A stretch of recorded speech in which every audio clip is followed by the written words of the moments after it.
નમસ્કાર દર્શક મિત્રો, પોલીસ ફોકસ ન્યૂઝ ચેનલમાં આપનું હાર્દિક સ્વાગત છે। હવે એક નજર આજના મુખ્ય સમાચાર પર।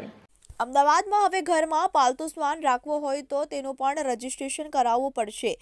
એએમસી જાહેર કરશે નિયમો। અમદાવાદમાં હવે પાલતુ શ્વાનનું કરાવવું પડશે રજીસ્ટ્રેશન। જો તમે અમદાવાદમાં રહો છો અને ઘરમાં પાલતુ શ્વાન રાખો છો તો આગામી દિવસોમાં તમારે તેનું કોર્પોરેશનમાં રજીસ્ટ્રેશન કરાવવું પડશે। આ સાથે કોર્પોરેશન દ્વારા નક્કી કરેલા નીતિ નિયમોનું પાલન કરવું પડશે। કહેવાય છે કે શ્વાન એ સૌથી વફાદાર છે અને આથી જ મોટી સંખ્યામાં લોકો તેને પાળે છે।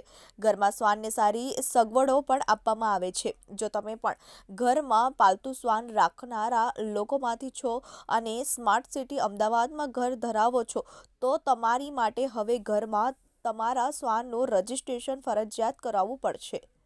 મિત્રો, આવા જ અવનવા સમાચાર જાણવા માટે અમારી ચેનલને લાઈક કરો, સબસ્ક્રાઇબ કરો અને બેલ આઇકોન પર પ્રેસ કરો, જેથી અમારી ન્યૂઝની બધી જ અપડેટ આપને મળતી રહે।